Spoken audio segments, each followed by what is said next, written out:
Hello ladies and gentleman, आप सबका स्वागत है मेरे चैनल में। और आज की हमारी स्पेशल गेस्ट है अनमोल सिंह, जिन्होंने अभी हाल ही में सिस्को क्रैक करा है। तो आपके मन में जो भी सिस्को से रिलेटेड सवाल जवाब चल रहे होंगे, वो सब कुछ यहाँ पे सॉल्व हो जाएंगे। तो वीडियो के एंड तक बने रहना। और चलो आज का वीडियो शुरू करते हैं। So first of all welcome Anmol, time निकाल के हमारे शो हाय पे आने सर। के लिए। तो मैं चाहूंगा एक छोटा सा इंट्रोडक्शन आप हमारी ऑडियंस को दे दें। Sure.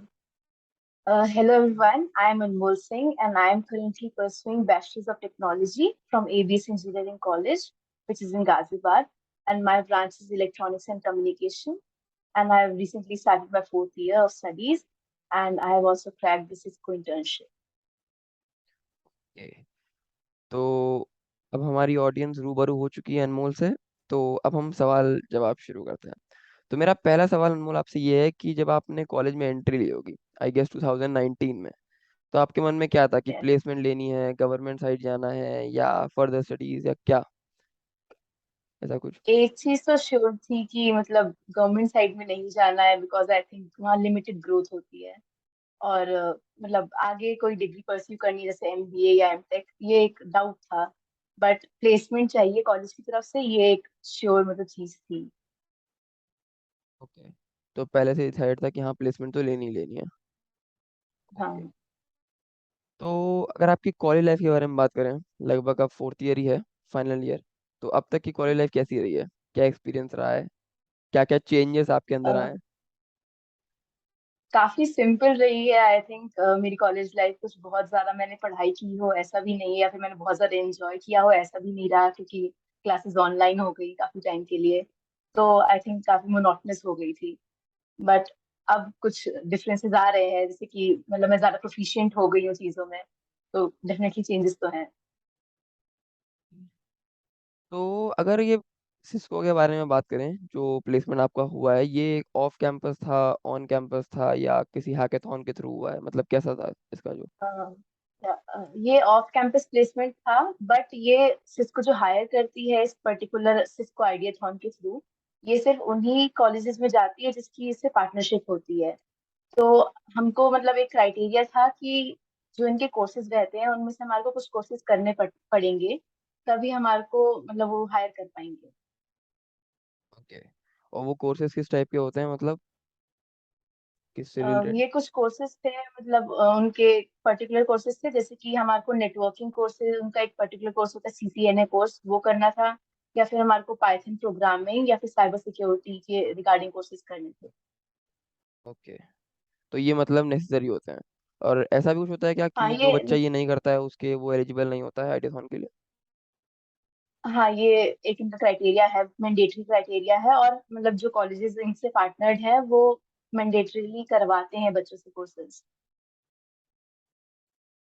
तो अगर इस रिक्रूटमेंट प्रोसेस की बात करें, जो आईडियाथॉन के लिए एलिजिबल होते हैं बच्चे, उसमें एक ये होता है कि आपको ये सीसीएनए वाले कोर्सेज करने चाहिए। एंड कुछ ब्रांच का तो, चलो आपका तो ईसी ब्रांच है, कुछ मैकेनिकल सिविल का भी होता है क्या कि मैकेनिकल सिविल वाले नहीं भर सकते, ऐसा कुछ? हाँ ये रिस्ट्रिक्टेड है सिर्फ सीएसआईटी और ईसी ब्रांचेस के लिए, मैकेनिकल और सिविल अप्लाई नहीं कर सकते। Okay. तो मैकेनिकल सिविल वाले परेशान मत होना, तुम्हारे लिए भी आएंगी कंपनियां। तो अगर हम अब इस प्रोसेस पे आए, जो पूरा आइडियाथॉन का प्रोसेस था, तो अगर ये एक बार आप थोड़ा सा ब्रीफ कर दें हमारी ऑडियंस को। अच्छा। तो ये प्रोसेस मतलब अराउंड 2 से 3 मंथ्स लेता है। तो पहले हमारे पास एक फॉर्म फिल करने के लिए आएगा जो काफी लिमिटेड टाइम के लिए खुला होगा। जैसे कि ये जो पर्टिकुलर फॉर्म था ये 2 दिन खुला था और मैं इस फॉर्म को भरना भूल गई थी। तो ये फॉर्म फिर से खुला, फॉर्चुनेटली सिर्फ एक दिन के लिए। और तो मतलब एग्जाम फिर से हुआ इस चीज का।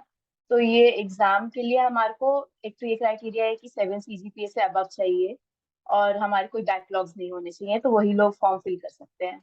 और इस एग्जाम के प्रोसेस में पहला राउंड हमारा मतलब टेक्निकल राउंड था, जो हमारे को in the form of MCQs और कोडिंग हमारे को देना था।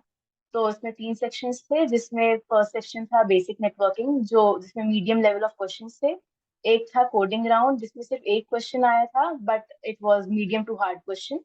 और एक थर्ड राउंड था जिसमें एडवांस नेटवर्किंग थी, तो उसमें हार्ड क्वेश्चंस थे। तो ये तीनों सेक्शंस हमारे को कंप्लीट करने थे इसमें आगे मतलब प्रोसेस होने के लिए। और फिर उसके बाद हमारा इंटरव्यू राउंड था जो कि अराउंड 2 से 3 वीक्स के बाद हुआ।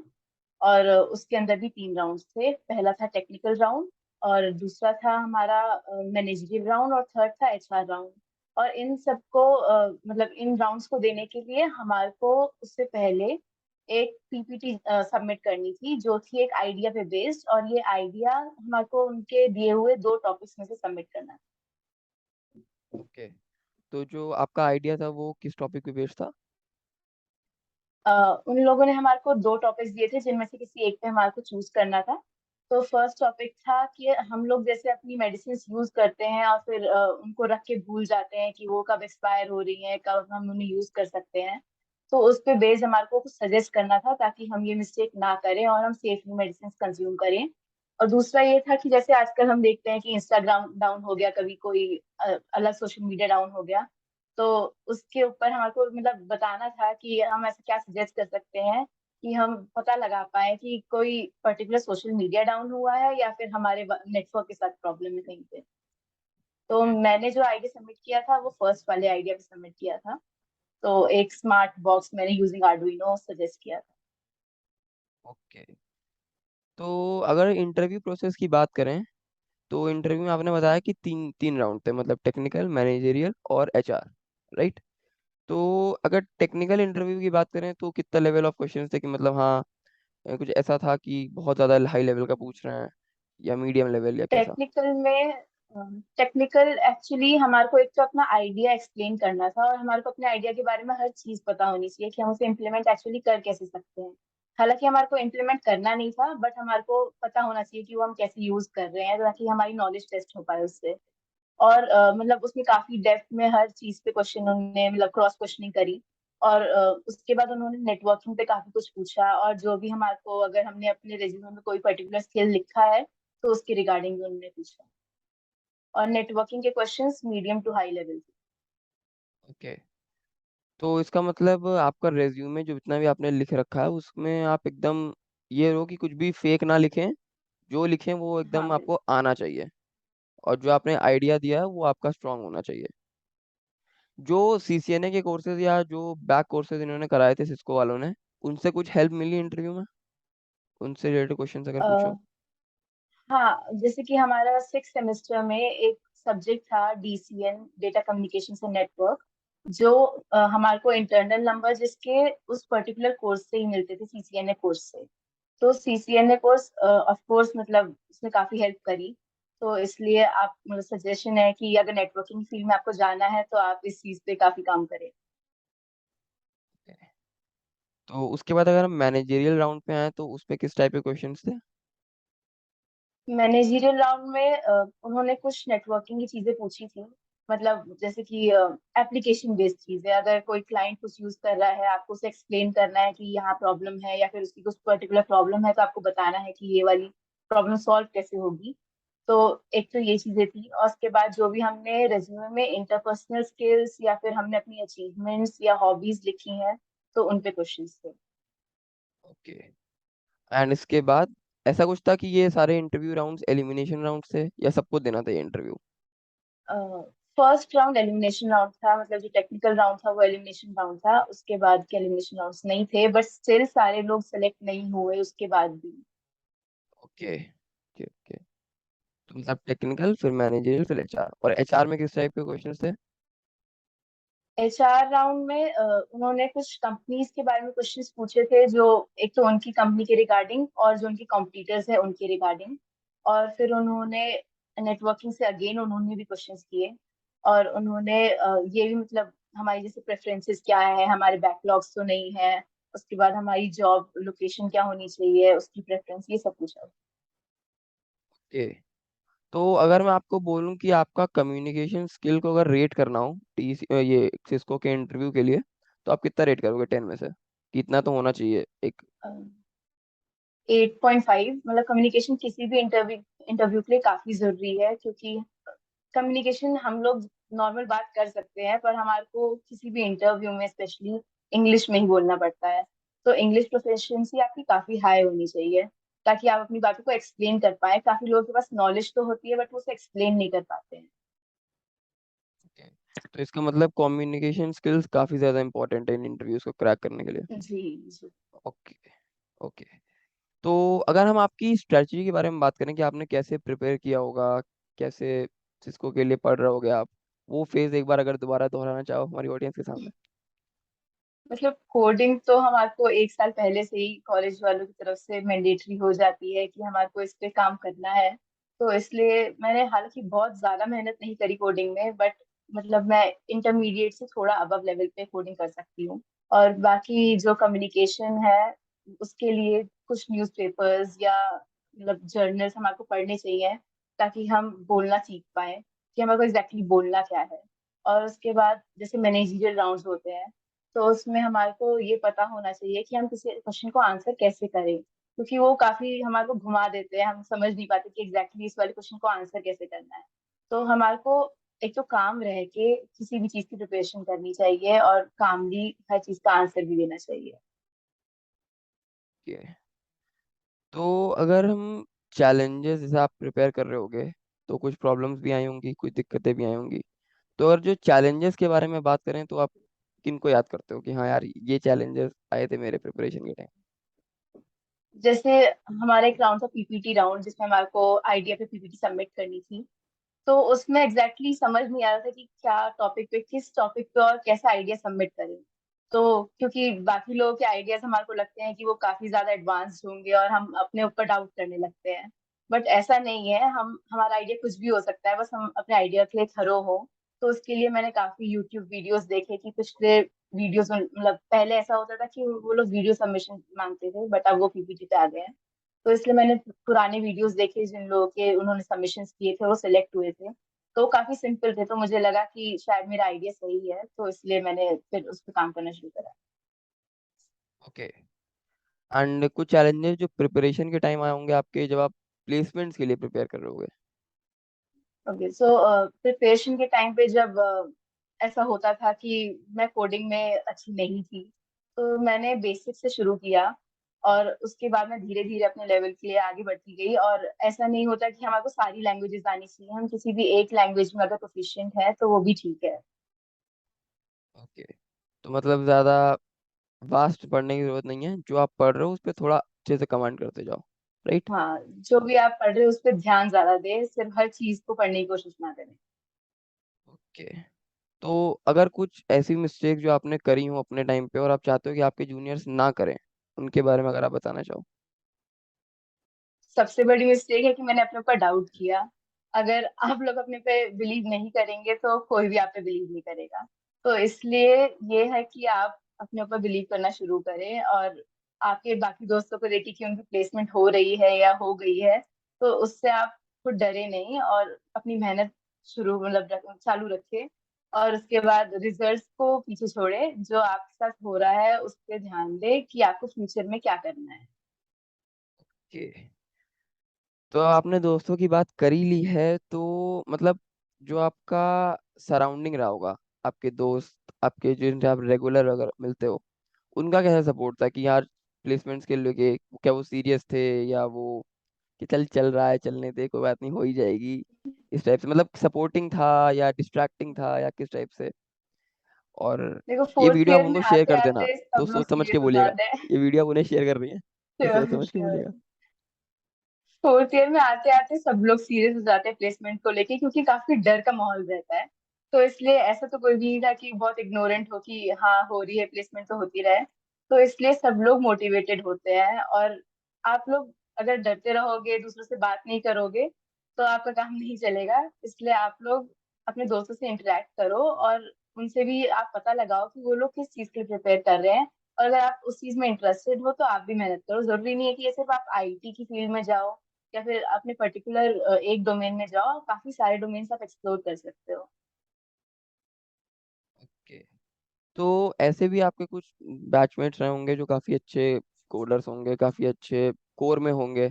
जब वो एक होता है ना कि कंपटीशन टाइप क्रिएट हो जाता है, तो उस कंपटीशन बबल को आपने कैसे तोड़ा कि हाँ यार चलो, ये तुमसे बहुत अच्छा है, ये बहुत आगे निकल जाएगा। इस टाइप से आपको कभी फोमो नहीं हुआ कि यार मैं इतनी अच्छी कोडिंग नहीं करती हूँ, या मैं इतना अच्छा नेट कोर में नहीं हूँ, ऐसा कभी मन में आया? ऐसा काफी बार हुआ है, क्योंकि मैंने जैसे कि कहा कि मैं इंटरमीडिएट से थोड़ा ही अपने आप को ऊपर समझती हूँ। तो मैं बाकी सारे कोडर्स को देख के डरती थी कि हाँ इन लोगों का तो प्लेसमेंट हो जाएगी, बट मेरी नहीं हो पाएगी क्योंकि मुझसे नहीं होगी कोडिंग। बट ऐसा नहीं है, अगर आप थोड़ा भी ध्यान दोगे तो आप कुछ नहीं रोक सकता। ठीक है, आप अपनी प्रैक्टिस और जो भी आप लोग प्रिपेयर कर रहे हैं उसे कंटिन्यू कीजिए और रिजल्ट को सोचे बिना आगे बढ़िए। ओके। तो अगर हम बात करें, जब आप सेकेंड ईयर में रहोगे तो क्लासेस ऑनलाइन हो गई थी कोविड की वजह से, और अभी सब एकदम थर्ड ईयर ऑफलाइन रहा होगा। तो मतलब अगर आपको कंपेयर करना हो कि क्या ऑनलाइन क्लासेस के प्रोज एंड कॉन्स थे और क्या ऑफलाइन क्लासेस के प्रोज एंड कॉन्स हैं, तो आप क्या बताना चाहोगे? I think learning offline classes में ही बेटर होती है। ऑनलाइन क्लासेस में हम यूजली क्लास म्यूट करके छोड़ देते हैं, पर उससे हम लोग कुछ सीख नहीं पाते। जैसे कि सिस्को में नेटवर्किंग बहुत ज्यादा इम्पोर्टेंट है। तो हमारा थर्ड ईयर में जो सब्जेक्ट था डीसीएम, तो उसने कहीं ना कहीं मेरी काफी मदद करी है। तो इसलिए हमारे को ऑफलाइन पढ़ना जरूरी है। बट अगर आप उन लोग के लिए, अगर कोई जैसे कि कुछ और चीज किसी और एग्जाम के लिए प्रिपेयर कर रहा है, तो उसके लिए I think online classes better है, क्योंकि आप एक पर्टिकुलर दूसरी चीज पे कंसंट्रेट कर पाएंगे। ओके। तो सबसे पहली बात, जो भी ऑडियंस ये देख रही है, अगर उनकी ऑनलाइन क्लास चलती है तो वो म्यूट ना करें, उसे ध्यान से सुने। दूसरी बात, हाँ लर्निंग बेटर रहती है ऑफलाइन क्लासेस में, फिजिकल इंटरेक्शन रहता है, टीचर्स वगैरह अच्छे से इंटरेक्ट कर पाते हैं। बट ठीक है। तो अगर हम बात करें कि ब्रांच अगर मैटर करती है, कि मतलब ऐसा कभी हुआ कि सीएससी वालों को ज़्यादा प्रेफरेंस मिल रही है इन सब प्रोसेसेस में, आप लोग को कम मिल रही है, ऐसा कभी लगता है? हाँ, कुछ कुछ कंपनीज होती हैं जो सिर्फ सीएसआईटी ब्रांचेस के लिए आती हैं, बाकी ब्रांचेस के लिए वो ओपन नहीं होती हैं। बट ऐसा नहीं है कि ईसी वाले या मैकेनिकल सिविल या इलेक्ट्रिकल किसी भी ब्रांच के और लोग वो दूसरी कंपनीज में अप्लाई नहीं कर सकते। अपॉर्चुनिटीज हमेशा ओपन रहती हैं कहीं ना कहीं, और अगर जो भी मेहनत करेगा वो कहीं ना कहीं तो प्लेस हो ही जाएगा, ऐसी बात नहीं है। बट अगर आप चाहते हैं कि आप सीएसआईटी की फील्ड में जाना चाहते हैं, तो आप फिर उस पर्टिकुलर चीज के लिए मेहनत करें। ऐसा ना करें कि आप कुछ कोर का भी नहीं पढ़ रहे हैं और आप सीएसआईटी का भी नहीं पढ़ रहे हैं। तो ऐसे आपकी प्लेसमेंट नहीं हो पाएगी, आपको किसी एक चीज पे फोकस रहना पड़ेगा। Okay. तो लगभग कितने दिन में ये रिक्रूटमेंट प्रोसेस फाइनल होता है, मतलब आइडिया? जैसे पहले तो राउंड्स हुए, टेस्ट वाला, फिर सबमिशन राउंड, पीपीटी सबमिशन, फिर इंटरव्यू, फिर कित रिजल्ट, इस आई मामले में थिंक कितना टाइम अराउंड लगता है? अराउंड 2 मंथ्स लगते हैं इस पूरे प्रोसेस में। हालांकि जैसे मेरा सिलेक्शन हुआ है तो वो कुछ ज्यादा टाइम बाद हुआ है, जो पहले एक फाइनलाइज लिस्ट आ चुकी थी। बट मुझे काफी टाइम बाद, आई थिंक 1 महीने बाद, मतलब कंपनी से कॉल आया कि मतलब इस पोजीशन के रिगार्डिंग। तो मतलब 2 मंथ्स के राउंड लगता है, मतलब पहले राउंड राउंड वन होगा, उसके बाद 10-15 दिन बाद पीपीटी वाला, फिर 2-3 हफ्ते बाद इंटरव्यूज। ओके। जो इंटरव्यूज होते हैं वो लगभग एक ही दिन में होते हैं या उनका भी अलग अलग टाइम स्लॉट होता है? इंटरव्यूज एक ही दिन में हुए थे, मॉर्निंग से लेके इवनिंग तक में, अलग अलग टाइम पे। ओके। और इवनिंग मतलब इंटरव्यू के 2-3-4 दिन बाद फिर फाइनल कॉल आता होगा? 2-3 दिन तो नहीं, आई थिंक 2 वीक लगे थे, मतलब फाइनल लिस्ट आने के लिए, सिलेक्शन लिस्ट आने के ओके। तो जैसे कभी आप जब आप प्रिपेयर कर रहे होंगे कंपनी के या प्लेसमेंट्स के लिए अपने, तो कभी ऐसा हुआ कि एकदम सब कुछ छोड़ने का मन किया, क्या क्या क्या करूं कि ऐसे नहीं हो रहा है, ये सब चीजें कि जो एक होता है ना, कंसिस्टेंसी मेंटेन नहीं हो पा रही है। अगर हम बात करें स्पेशली कंसिस्टेंसी की, तो वो कैसे मेंटेन करिए आपने? कंसिस्टेंसी बहुत टाइम ऐसा होता है कि हम लोग मेंटेन नहीं कर पाते, ये मतलब नेचुरल है सारे ह्यूमन बींग्स के लिए। तो हमेशा जरूरी नहीं है कि हम अपने ऊपर बहुत स्ट्रिक्ट रहे, हमारे को कभी कभी खुद को टाइम देना चाहिए। अगर हम सोचते हैं कि हम इस चीज को नहीं कर पा रहे हैं, तो हमारे को चेक करना चाहिए हम क्यों नहीं कर पा रहे हैं, हमें खुद को एनालाइज करना चाहिए। और अगर हम देखते हैं कि हम उसे एक्चुअली में नहीं कर सकते, तो हमारे को उसका ऑल्टरनेटिव ढूंढना चाहिए कि हम किस पर्टिकुलर चीज के लिए कैसे प्रिपेयर करें, या फिर हम लोग क्या कर सकते हैं जिससे हमारी हेल्प हो सके। तो इसलिए कंसिस्टेंसी जरूरी नहीं है कि हम हमेशा ही मेंटेन करें। जैसे कि कोडिंग वाली अगर बात देखें, तो मैंने बहुत ज्यादा कोडिंग हमेशा कंसिस्टेंट होके नहीं की, बट जो भी मैंने किया उसे मैंने ध्यान से किया। ओके। तो अगर जो आपका ये जॉब रोल है इसके बारे में आपको बता दिया गया है कि आपको क्या काम करना है या क्या प्रोफाइल रहेगी आपकी? अ, हाँ, हमारे को एक्चुअली कहा था कि 8 प्रोफाइल्स थी जिसमें से हमारे को सबके लिए फॉर्म फिल करना था या फिर अपनी प्रेफरेंसेस के हिसाब से फिल करना था। तो बट जब हमारा इंटरव्यू कॉल आया था तो उस टाइम पे हमारे को एक ही प्रोफाइल के लिए उन्होंने फॉर्म अलग से फिल करवाया था। तो उस प्रोफाइल के रिगार्डिंग ही हमारा इंटरव्यू हुआ। तो इसलिए हमारे को पहले से पता था कि हमारी ये वाली प्रोफाइल होने वाली है अगर हम सेलेक्ट होते हैं तो। और इस प्रोफाइल के बारे में हमारे को अलग से बताया तो नहीं था, पर आप चाहें तो अपने इंटरव्यूअर से पूछ सकते हैं कि इसमें क्या हमारे को एक्चुअली करना पड़ेगा या हमारा जॉब रोल क्या होगा। ओके। तो वो क्या प्रोफाइल थी? मेरी प्रोफाइल है technical consulting engineer. Okay. Technical consulting engineer. Right. तो मतलब काफी आप एक्साइटेड हैं इस नई जर्नी की शुरुआत करने के लिए अपनी? हाँ, आई थिंक मैं काफी एक्साइटेड हूँ क्योंकि पहली बार ऑफ कोर्स मैं इंटर्नशिप या कहीं जॉब के लिए जा रही हूँ, तो इसलिए एक्साइटमेंट तो बनती है। ओके। तो प्रेफरल लोकेशन वगैरह भी मांगा गया था कि कहाँ पे आपका स्टार्ट होगा या पहले ऑनलाइन स्टार्ट होगा? अ, हाँ, उन लोगों ने मतलब एचआर वाले राउंड में पूछा था हमारे को 2 लोकेशंस में से, जो थी पुणे और बैंगलोर, जिसमें से हमारे को अपनी प्रेफरेंस बतानी। ओके। तो बैंगलोर अट्रैक्ट कर रहा है या पुणे अट्रैक्ट कर रहा है ज्यादा? आई थिंक बैंगलोर, बिकॉज वहाँ पे हब है तो इसलिए आईटी हब। अपॉर्चुनिटीज भी अफकोर्स ज्यादा होंगी। ओके। तो जो आपकी ये जॉब रोल रहेगा या जो भी आपका प्रोफाइल रहेगा इसमें आप क्या सोच रहे हो कि मेरा मेरा क्या बेनिफिट है, मतलब आपका क्या पर्सपेक्टिव है कि आप सोच के जा रहे हो कि मुझे ऐसा करना है, वहाँ पे ऐसा करना है, ये चीज़ सीखनी है, ऐसा कुछ एक बना रखा है आपने? सिस्को जैसे कि एक ब्रांड नेम है तो इसलिए उससे एसोसिएट होना काफी बड़ी बात है। और जो उनका रोल है बेसिकली नेटवर्किंग से रिलेटेड है, क्योंकि मैं हमेशा से बहुत ज्यादा आईटी की फील्ड में इंटरेस्टेड नहीं रही हूँ। तो नेटवर्किंग ने मुझे इंटरेस्ट किया है, तो इसलिए मैं उसके लिए एक्साइटेड हूँ कि मुझे नेटवर्किंग से रिलेटेड काम करने के लिए मिल रहा है और साथ ही साथ मुझे ब्रांड नेम भी मिल रहा है। तो वो मेरे फ्यूचर के लिए भी काफी ज्यादा मतलब मायने रखता है। ओके। तो मतलब काफी ज्यादा एक्साइटमेंट, काफी कुछ सीखने की चाह अंदर भरी हुई है, बस इंटर्नशिप शुरू हो। अच्छा, कब तक हाँ, स्टार्ट होने का बिल्कुल। ये है कि स्टार्ट होगा ये? ये 6 मंथ इंटर्नशिप है तो ये जनवरी 2023 से जून 2023 तक चलेगी। ओके। जान में स्टार्ट होगा ये। उसके बाद फिर आपका एफटी वर्क स्टार्ट हो जाएगा प्रिफर्ड लोकेशन पे। हाँ, हाँ, ये इंटर्नशिप भी वही लोकेशन पे ही होगी, मतलब बैंगलोर में ही होगी। ओके। जहाँ पे एफटी होगा वहीं पे ये इंटर्नशिप भी होगी। हाँ, राइट। बिल्कुल। तो पेरेंट्स वगैरह का क्या रिस्पॉन्स है कि यहाँ कैसा है, मतलब काफी खुश हैं वो? हाँ, काफी खुश है, मतलब उनके लिए तो अपनी बेटी की प्लेसमेंट ही काफी ज्यादा मायने रखती है, तो इसलिए उनके लिए काफी खुशी की बात है। ओके। एक रफ पैकेज अगर आप डिस्क्लोज करना चाहें, एक रफ पैकेज, एकदम एग्जैक्ट नहीं, एक रफ पैकेज।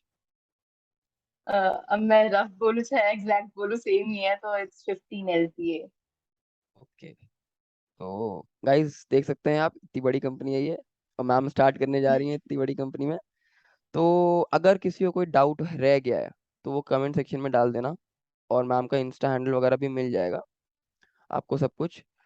तो मैम मैं चाहूँगा कि आप कोई एडवाइस हमारे व्यूअर्स को देना चाहें कि हाँ ऐसा प्रिपेयर करना, एक कोई एडवाइस जो हमारे व्यूअर्स को आप देना चाहें। एक तो एडवाइस जो मैं देना चाहूंगी, पहली तो है ये है कि बिलीव इन योर सेल्फ। और उसके बाद आप अगर किसी भी पर्टिकुलर फील्ड में इंटरेस्टेड हैं तो उस पे मेहनत कीजिए। आप अगर हार्डवर्क से पीछे हटेंगे तो आप आगे नहीं बढ़ पाएंगे। ओके। तो इसी के साथ हमारे क्वेश्चन तो सारे खत्म हो गए हैं। तो मैं चाहूंगा कि अनमोल आप ही अपील कर दो लाइक कमेंट के लिए, आपकी बात शायद ज्यादा मान ली है। प्लीज उत्कर्ष का चैनल फॉलो कीजिए, ठीक है, और आपको लाइक सब्सक्राइब शेयर सब कुछ कीजिए क्योंकि ये आपके लिए काफी हेल्पफुल हो सकता है। तो इसी के साथ यार क्वेश्चन तो सारे खत्म हो गए हैं, बट फिर भी किसी को डाउट रह गया हो तो कमेंट सेक्शन में मैसेज कर देना, मैं आप सारा डाउट वहाँ क्लियर कर दूंगा। एंड चैनल पे नया हो तो लाइक कर देना यार। कमेंट में बताना कुछ चेंजेस चाहिए या किसी और कंपनी पे वीडियो चाहिए। और इस वीडियो के साथ एक नई सीरीज हम शुरू करने जा रहे हैं जिसमें काफी कंपनीज के इंटरव्यूज आएंगे, तो बने रहना इसके साथ। तब तक के लिए चलते हैं। Do not get stuck in past, do not worry about the future, just live in present, be happy and stay motivated. Thank you guys.